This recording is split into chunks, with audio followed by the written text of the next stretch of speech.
Bismillah. Assalamualaikum warahmatullahi wabarakatuh.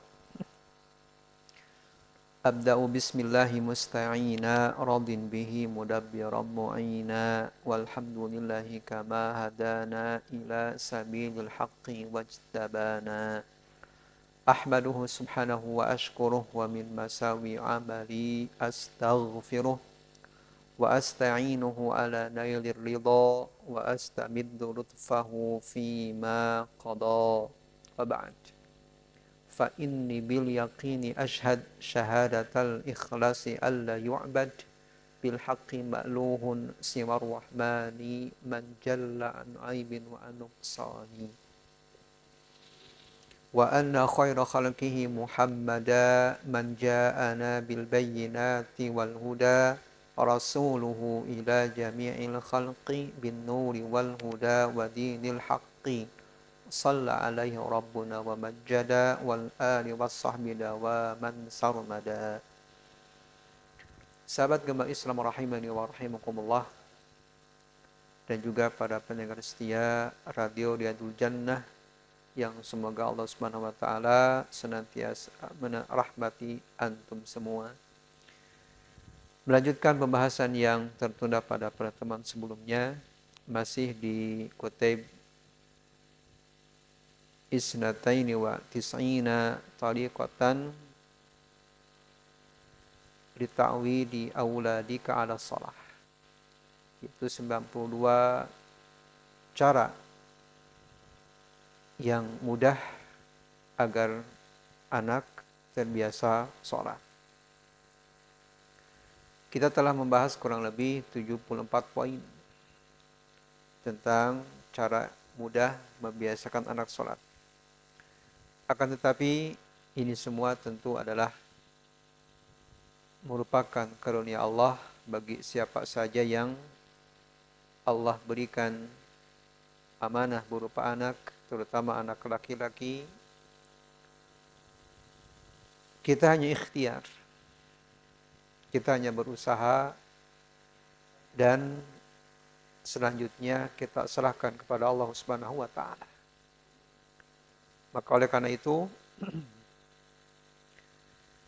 kita tidak lupa senantiasa beristi'anah, memohon pertolongan Allah Subhanahu wa taala agar dalam prosesnya diberikan kemudahan dan juga kita diberikan kesabaran, plus juga kita yang paling penting diantaranya kita senantiasa diberikan kesabaran, keikhlasan dalam menuntun anak kita untuk melaksanakan sholat.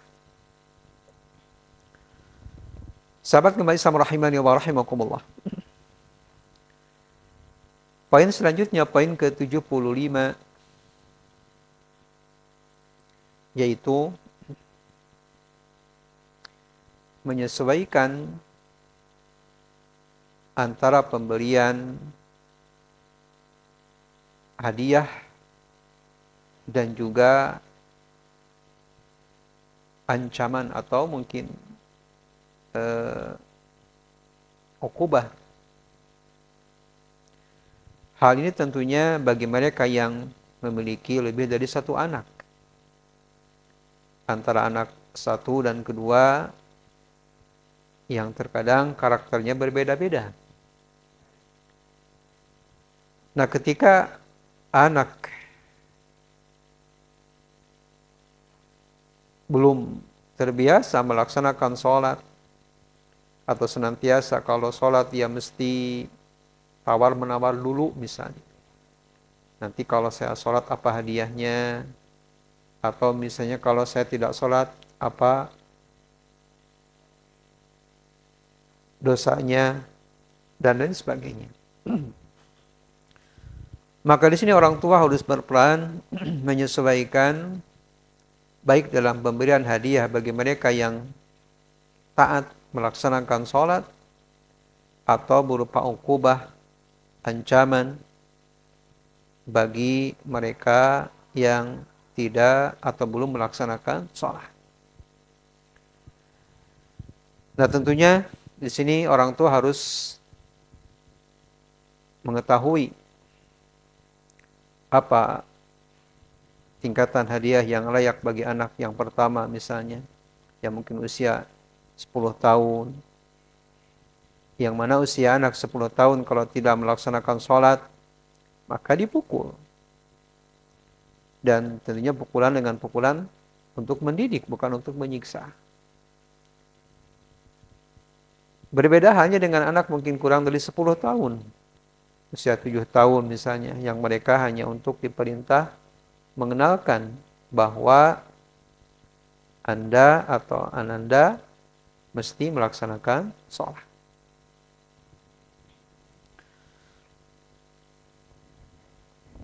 Kemudian poin yang ke-76. Bantulah anak-anak Anda dalam melaksanakan sholat tepat pada waktunya. Jadi senantiasa orang tua memperhatikan hal-hal yang akan menopang berhasilnya anak sholat tepat waktunya.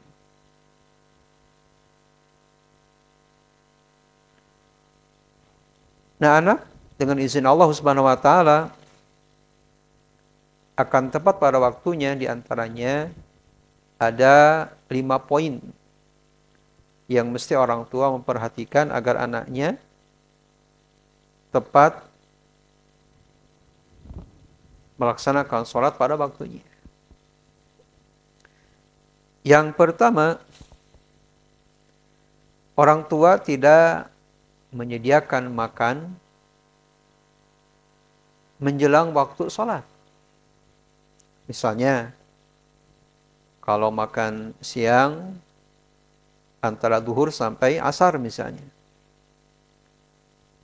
Nah, maka tidaklah orang tua menyediakan makanan atau memberikan makanan, karena biasanya kalau anak seperti golden age sebagian mungkin ya, masih disuapin. Atau makan harus diingatkan. Dan terkadang anak yang usia seperti ini, mereka kuat gak makan seharian. Karena tubuhnya masih fresh, masih segar. Nah, maka orang tua harus berperan aktif diantaranya, tidaklah menyediakan makanan ketika menjelang sholat.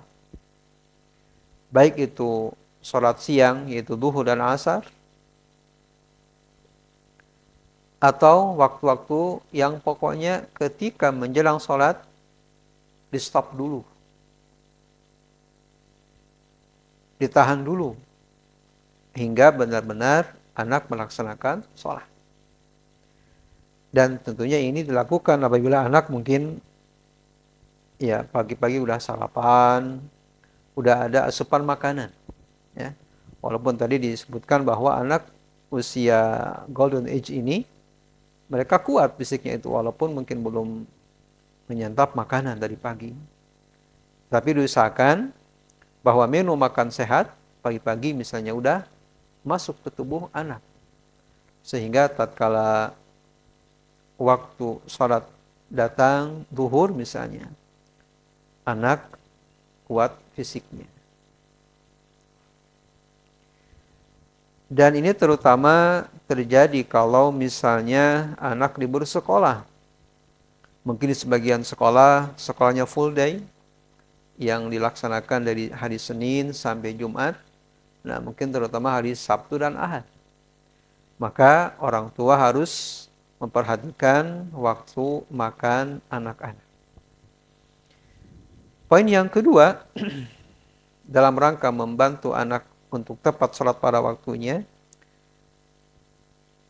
orang tua tidak menjadikan menu makan sore atau makan malam ketika menjelang sholat isya.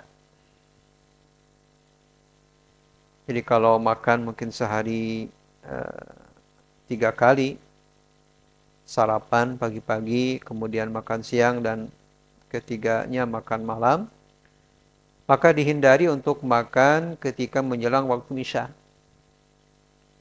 Dan ini biasanya ya dilaksanakan kalau mungkin orang tua sekali ya, walaupun nggak bagus sebenarnya kalau makan malam, karena menjelang tidur agar makanannya tercerna dengan baik. Bisa mungkin menjelang jam 5 atau sebelum maghrib, itu untuk makan malam. Nah, maka dia ada jeda waktu, ya. Tidaklah melaksanakan sholat malam, makan malam menjelang waktu datangnya sholat. Nah, kalaupun kita mungkin terdesak untuk memberikan makan malam di waktu malam, maka bisa dilaksanakan setelah sholat isya atau setelah sholat maghrib. Yang penting tidak melaksanakan sholat malam, makan malam menjelang waktu makan malam. Yang ketiga, ini kalaupun bisa, tapi nggak semua bisa melaksanakannya atau bisa menemukannya, yaitu memilih rumah yang dekat dengan masjid. Ini tentunya agak susah. Tetapi kalaupun kita bisa, mudah, dan ada, maka diusahakan bahwa rumah kita ini dekat dengan masjid. Sehingga tidak susah bagi anak itu untuk berangkat ke masjid. Apalagi mungkin di musim hujan, biasanya anak hujan gerimis sedikit, beralasan hujan. Atau mungkin kalau panas, kalau agak jauh, panas misalnya, dan lain sebagainya. Walaupun bisa disiasati misalnya dengan pakai payung, atau mungkin kalau jauh pakai kendaraan, dan lain sebagainya. Kemudian yang keempat, dalam rangka menolong anak untuk sholat tepat pada waktunya, orang tua menyediakan air yang hangat atau air yang sesuai dengan kondisi udara, terutama mungkin di sholat subuh. Ini terutama di daerah yang memiliki udara cukup dingin, di mana anak mungkin harus bangun subuh, kemudian udara dingin. Maka orang tua harus menyediakan air yang dikira nyaman bagi anak. Hanya saja di sini dihindari untuk mewudukan anak dengan air panas. Nggak boleh tukangnya dengan air panas. Kenapa nggak boleh? Karena akan melepuh kulitnya. Maka di sini air yang hangat. Kemudian yang terakhir, yang kelima, imnahum al-waqtal kafiya linnaum. Memberikan waktu yang cukup bagi anak untuk tidur. Ya, anak kurang lebih mungkin 8 jam per hari, ya silakan diatur saja. Jangan sampai kurang dari porsi tidur bagi anak di usia golden age. Karena juga akan mempengaruhi hal lainnya, kecerdasannya, pertumbuhannya, psikologisnya, dan lain sebagainya. Nah, di sini walaupun kita anak mungkin harus tidur dengan porsi tertentu, misal per hari, maka tidaklah menidurkan anak sebelum sholat dilakukan, terutama kalau menjelang sholat.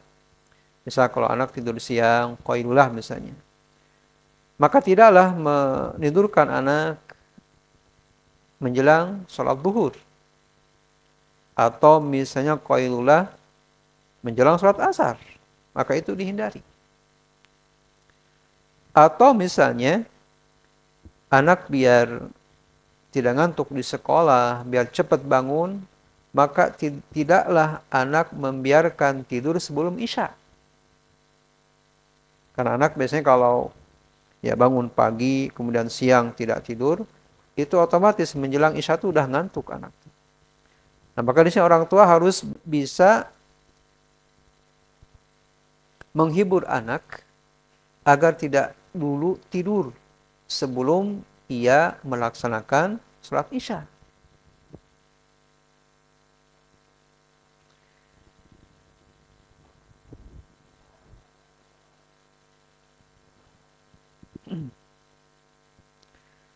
Atau misalnya anak makan siang misalnya sebelum sholat asar, kemudian tidur. Nah, kita udah kebayang ya kalau misalnya udah makan langsung tidur. Itu akan menyebabkan tidurnya itu lelap, nyenyak. Dan kalau nyenyak, susah bagi anak untuk bangun. Maka di sini kalau tuh misalnya anak belum makan siang, sementara lagi sholat asar, maka bisa diakhirkan agar anak melaksanakan sholat asar terlebih dahulu.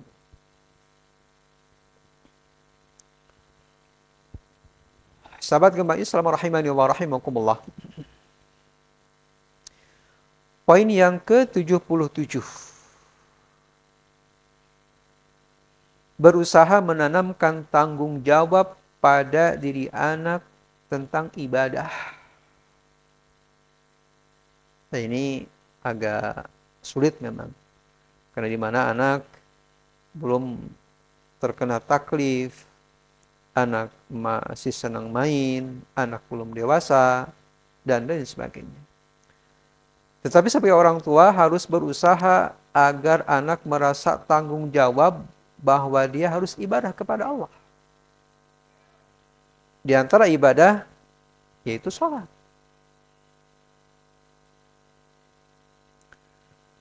Nah, seperti apakah menanamkan rasa tanggung jawab kepada anak tentang sholat?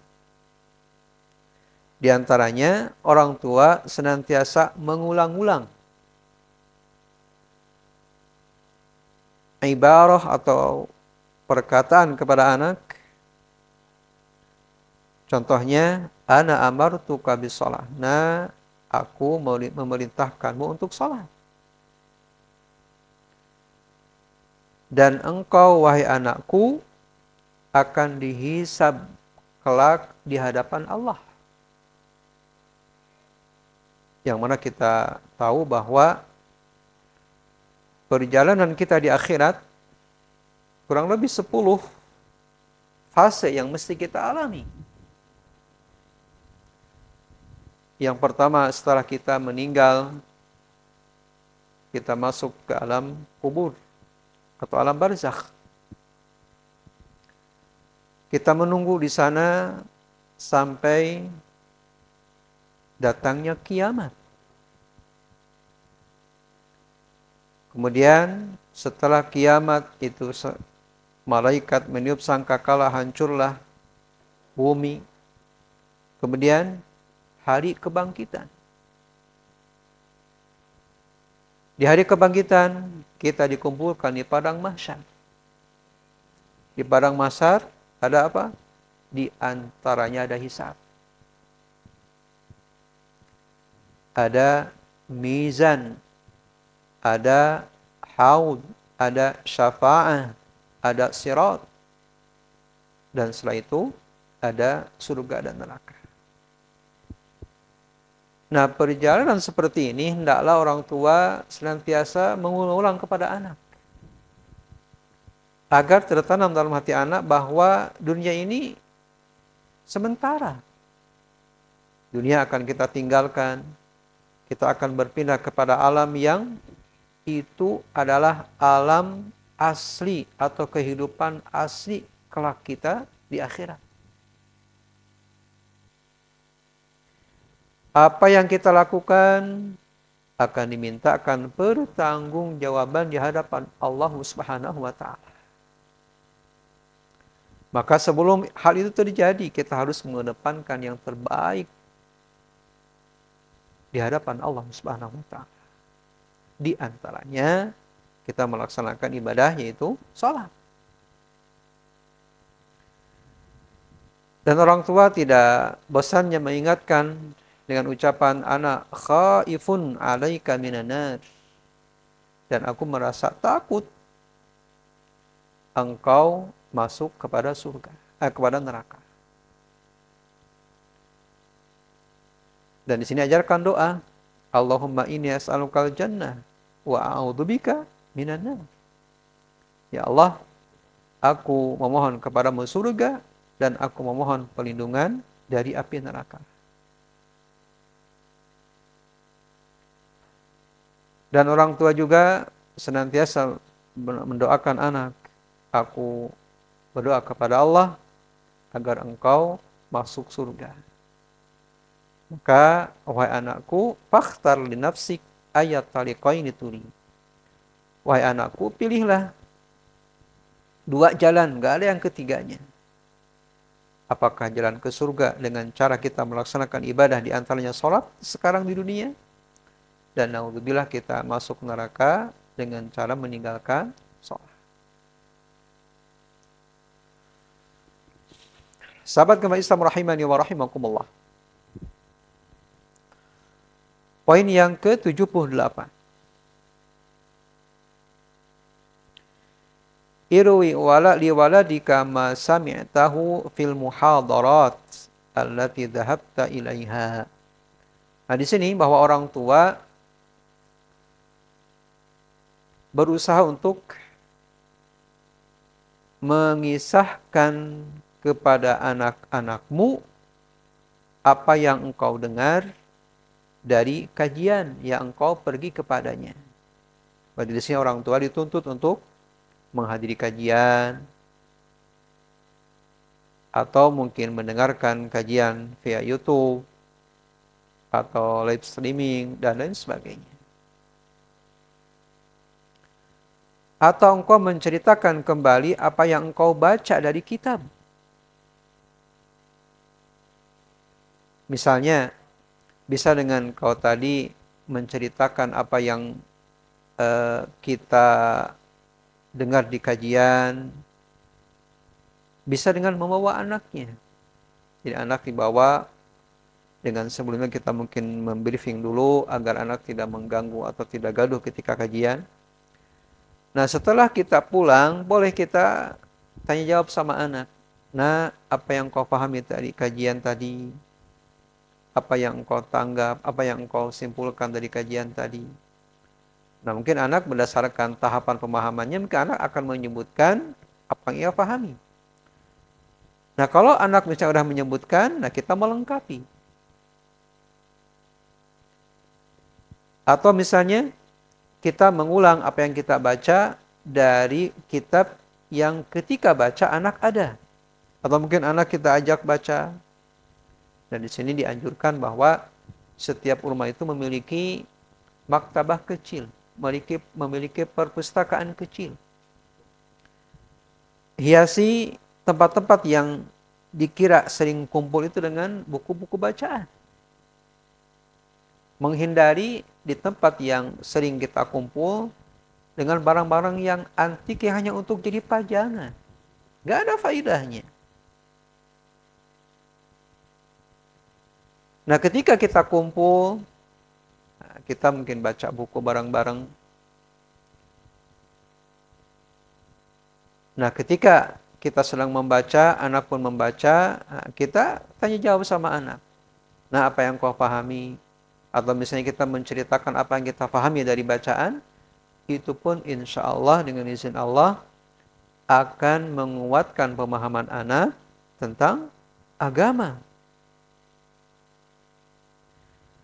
Atau misalnya kita menceritakan apa yang kita dengar dari rekaman atau mungkin sekarang YouTube.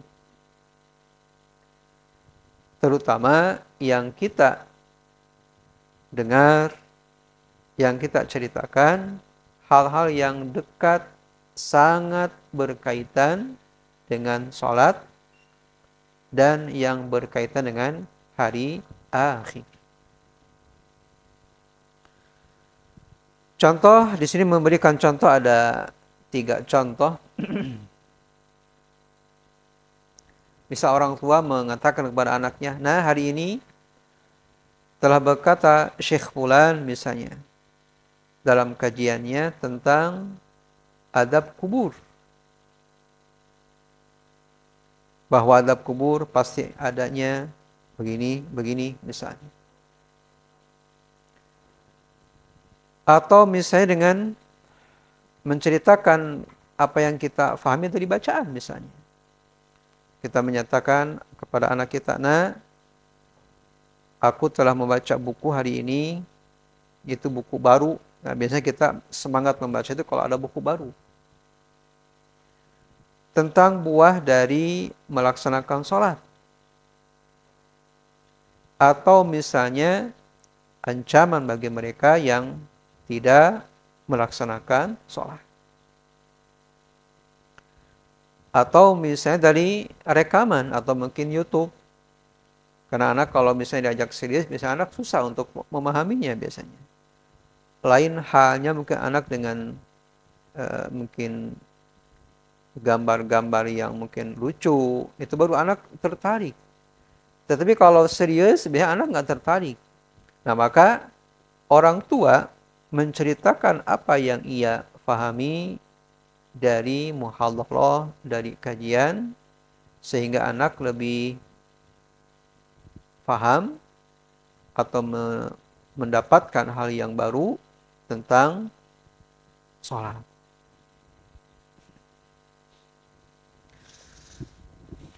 Sahabat kembali Islam rahimani wa rahimakumullah. Poin yang ke-79.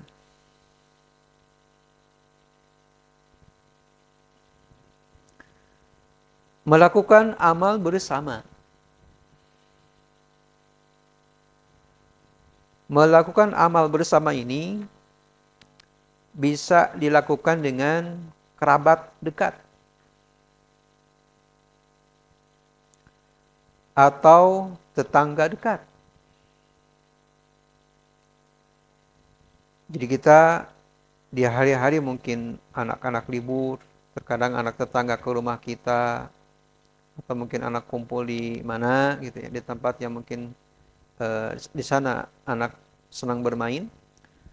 Nah, maka orang tua bisa berperan dengan amal bersama-sama, yaitu anak mungkin kita ajak, kalau misalnya rumah kita dekat dengan masjid, ajak ke masjid.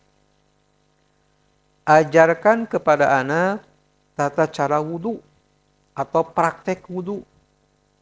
Ya mungkin selama ini kita ajarkan mungkin video atau menerangkan dalam bentuk gambar, atau misalnya selama ini kita mengajarkan tata cara wudhu hanya kepada anak kita. Nah, sekarang momen di mana anak tetangga atau anak kerabat ada di rumah atau dekat dengan rumah, kita ajarkan kepada mereka. Jadi kita double sekarang, double pahala. Mengulang kepada anak kita, karena anak kita sering diajarkan misalnya. Yang kedua, mengajarkan kepada anak orang lain.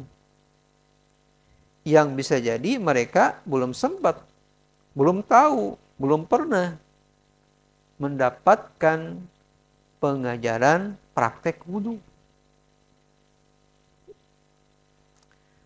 Kemudian hari berikutnya janjikan kepada anak-anak. Anak-anak, insya Allah hari berikutnya kita akan praktek sholat misalnya. Karena kalau mengajarkan anak jangan lama-lama, anak cepat bosan, cepat jemu. Terkecuali mungkin hal yang mungkin menarik bagi anak. Karena ini amalan praktek wudhu, praktek sholat, mungkin anak nggak begitu tertarik. Anak belum begitu respon. Ya. Maka di sini mungkin sebentar saja, beberapa mungkin menit, kita mempraktekkan anak wudhu. Nah, bisa saja dengan pertama kita mencontohkan kepada mereka. Yang kedua, suruh anak untuk praktek wudhu di depan kita. Jadi tidak cukup kita misalnya mempraktekkan anak wudhu dengan kita wudhu terlebih dahulu, kemudian kita tinggalkan. Biasanya anak ya nggak fokus, lupa, atau lain sebagainya. Nah, di sini tatkala kita telah wudhu, kemudian anak satu demi satu praktek wudhu, kita harus teliti banget, perhatikan bagaimana cara mencuci mukanya, bagaimana mencuci tangan, bagaimana mengusap kepala, bagaimana mencuci kaki. Karena anak, apalagi kalau misalnya banyak anak-anak, misalnya saling siram air, main-main, nggak fokus. Nah, di sini kita harus betul-betul teliti bisa dengan satu atau dua-dua dalam praktek wudunya.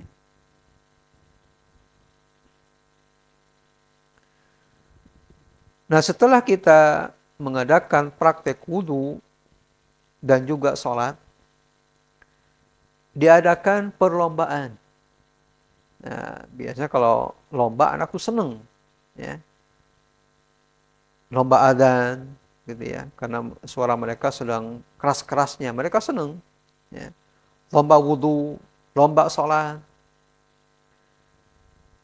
atau di lain waktu setelah selesai ada lomba wudu, lomba adzan, lomba sholat, adakan perlombaan tentang fikih sholatnya, fikih wudunya, misalnya rukun wudu, syarat wudu, pembatal wudu, atau misalnya rukun sholat, pembatal sholat, dan lain sebagainya.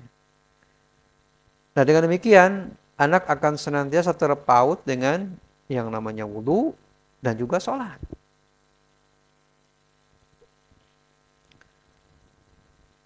Dan hal lain yang merupakan faidah dari poin ini, bahwa dengan kita mempraktekkan wudu atau sholat di depan anak-anak, akan kuat ingatan anak. Lain hanya dengan kita hanya ngomong. Walaupun mungkin sebagian anak dia bisa belajar dengan cara mendengar. Ya.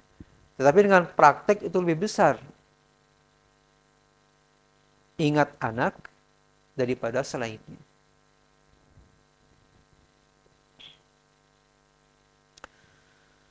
Sahabat gemah Islam rahimani wa rahimakumullah.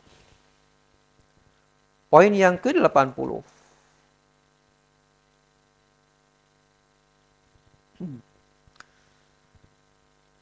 Diadakan perlombaan dalam hal ibadah. Misalnya, siapa yang paling duluan pergi ke masjid. Sebagaimana halnya perlombaan dalam hal siapa yang duluan pergi ke masjid di hari Jumat. Orang yang pertama yang memasuki masjid di hari Jumat, seperti halnya dia berkurban unta. Yang kedua, berkurban sapi. Yang ketiganya, kambing. Kemudian ayam, kemudian telur, yang tingkatan kelima. Nah, di sini orang tua bisa dengan memberikan hadiah yang sesuai dengan anak. Jadi mereka yang siapa duluan, misalnya, pergi ke masjid, yang keduanya, ketiganya, dan seterusnya, maka anak diadakan perlombaan, kemudian diapresiasi sesuai dengan kebutuhan anak ketika itu. Poin ke-81.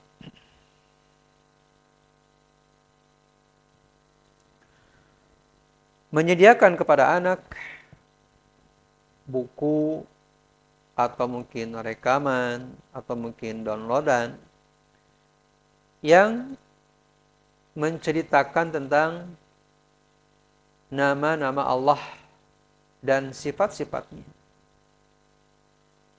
Di sini bahwa orang tua mesti memiliki ruang khusus yang isinya untuk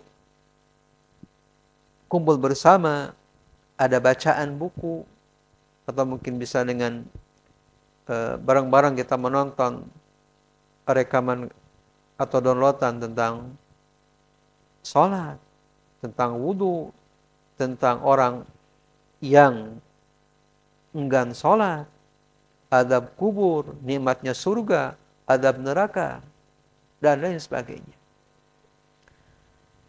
Nah, di antaranya adalah buku-buku kecil, baik itu yang mungkin udah terjemahan.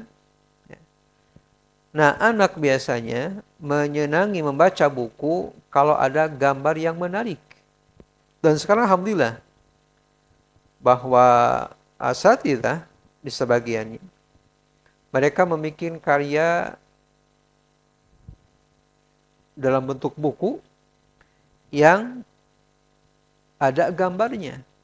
baik itu tentang wudhu, sholat, sirah, dan lain sebagainya. Nah, fungsi dari gambar ini tentunya bagi anak adalah akan memperjelas maksud materi. Misalnya tentang wudhu, gitu ya. Praktek sholat, bahkan ada tentang praktek misalnya mengurus jenazah. Mulai dari memandikan, mengkafani, menyolatkan, kemudian menguburkan, takziah. Yang ini semua diharapkan akan menyentuh hati anak. Sehingga anak terdorong untuk melaksanakan sholat. Anak merasa, oh ini tanggung jawab saya sebagai seorang hamba. Hamba Allah di dunia. Harus beribadah kepada Allah di antaranya dengan melaksanakan sholat.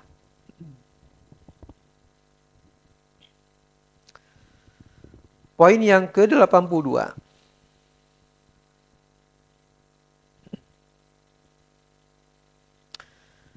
Tidak menganggap sepele perihal sholat. Bahwa orang tua kapanpun dan dimanapun ketika waktu sholat datang, maka tidak bosan-bosannya mengingatkan, mengajak, mencontoh anak untuk sholat.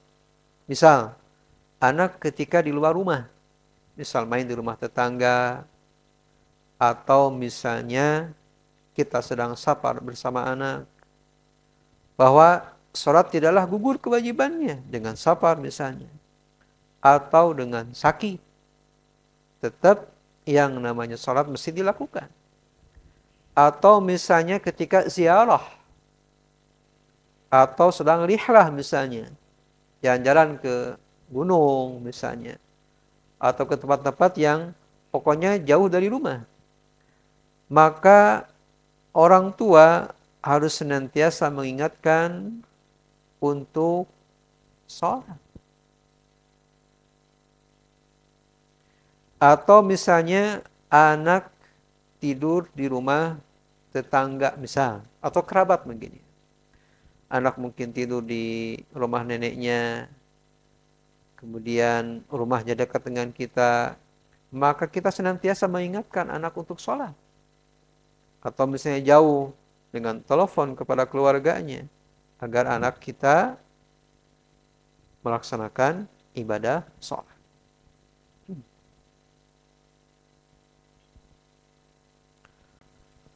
Sahabat kembali Islam rahimani wa rahimakumullah. Poin yang ke-83. Persiapan melaksanakan sholat.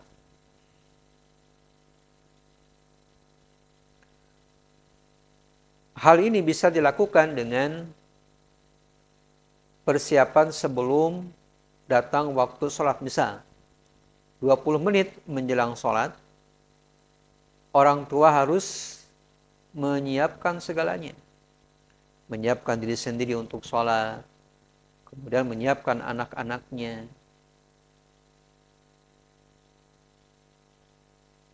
Sehingga anak tatkala besar, mereka sudah terbiasa. Dan ini penyakit kita semua, biasanya kita itu tidaklah berangkat ke masjid sebelum iqamat. Nah, ini enggak bagus. Bagaimana anak akan merasakan nikmatnya sholat? Nikmatnya ibadah sholat berjamaah di masjid kalau kita misalnya masbuk. Masbuk terus misalnya. Yang dimana kalau udah masbuk, kita misalnya di masjid yang besar, kemudian kita masbuk, jamaah udah pada bubaran. Terkadang kita sholat di belakang, pada lewat-lewat orang misalnya. Sehingga kita nggak fokus. Lain halnya kalau kita misalnya melaksanakan sholat berjamaah, mendapatkan shaf pertama dan mendapatkan takbir imam pertama. Itu lain kenikmatannya. Agar demikian, maka kita harus mempersiapkan sholat jauh-jauh waktu sebelum datangnya sholat.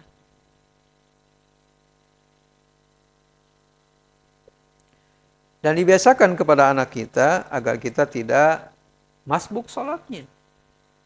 Berarti, ya tadi, harus kita mempersiapkan jauh waktu datangnya sholat. Sehingga ada salaf mengatakan bahwa ia senantiasa persiapan melaksanakan sholat sebelum waktunya. Tatkala ditanya, kenapa engkau demikian? Ia menjawab, aku ingin tatkala Allah memanggil, aku sudah siap untuk melaksanakan. Alias, persiapan sholat ini dilakukan sebelum waktunya tiba.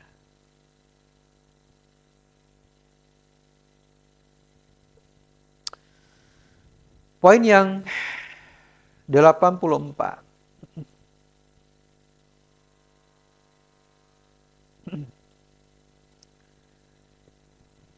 Kita bisa bekerja sama dengan anak tetangga atau dengan tetangga. Kerja sama dengan tetangga, minta tolong kepada tetangga, yang tentunya kita pertama kepada Allah Subhanahu wa taala, kemudian kepada tetangga dekat. Tetangga dekat yang dipastikan bahwa anak kita suka main, suka bareng ngobrol, atau lain sebagainya.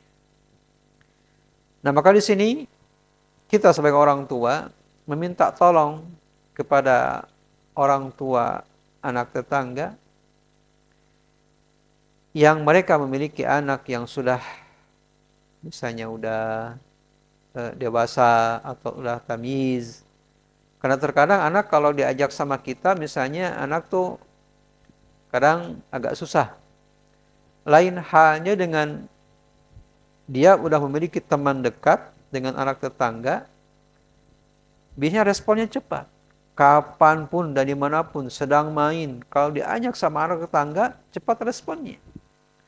Maka di sini kita meminta tolong kepada tetangga, anak tetangga, mengingatkan anak untuk sholat. Atau misalnya kita tinggal dekat dengan kerabat, dengan kakeknya, neneknya, pamannya. Maka kita mengingatkan kepada kakeknya, tolong misalnya untuk mengingatkan anak kita untuk sholat. Atau misalnya sebentar lagi mau sholat. Agar anak tidak lupa untuk melaksanakan ibadah sholat kapanpun dan dimanapun ia berada.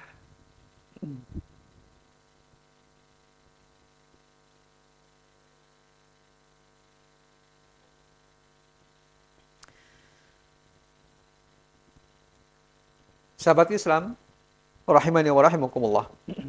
Poin yang terakhir, 85.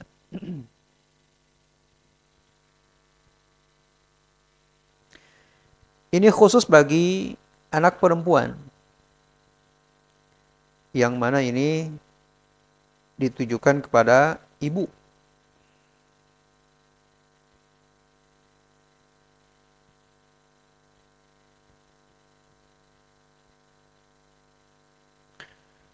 Terkadang ibu mengajak anaknya untuk memenuhi undangan pernikahan.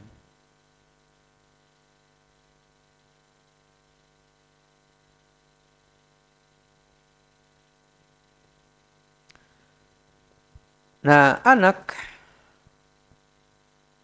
atau orang tua atau ibu biasanya mereka suka berdandan. Ya, dandan sederhana, gitu ya. Atau mungkin ya memakai pakaian yang mungkin layak untuk menghadiri undangan yang tentunya perempuan semua. Maka seorang ibu tatkala menghadiri undangan pernikahan, mengajak putrinya. Karena ibunya berdandan, otomatis anak putri pun akan mengikuti ibunya. Nah, ketika datang waktu sholat,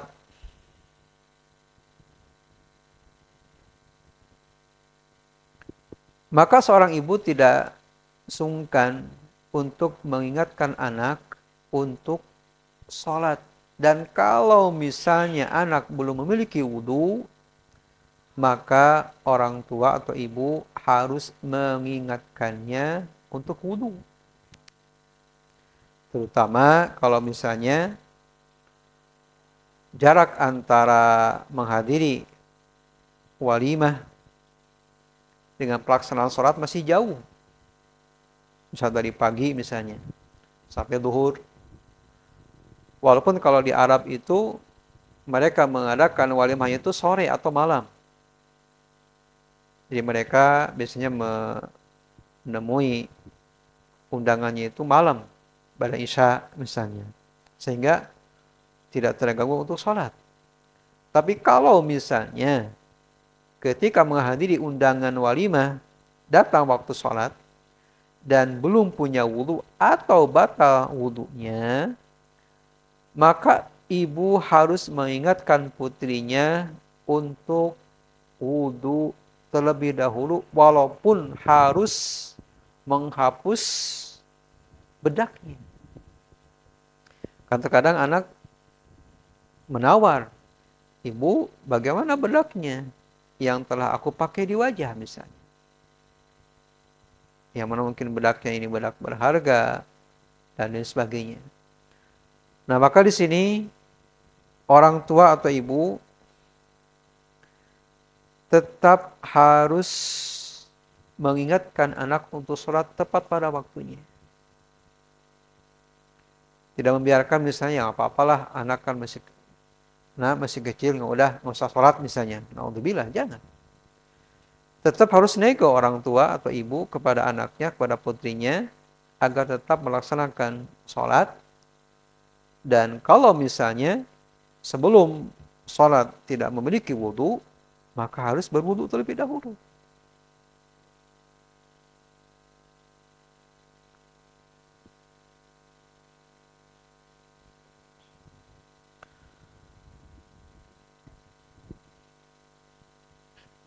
Nah, di sini bahwa anak atau orang tua atau ibu ya, tetap mesti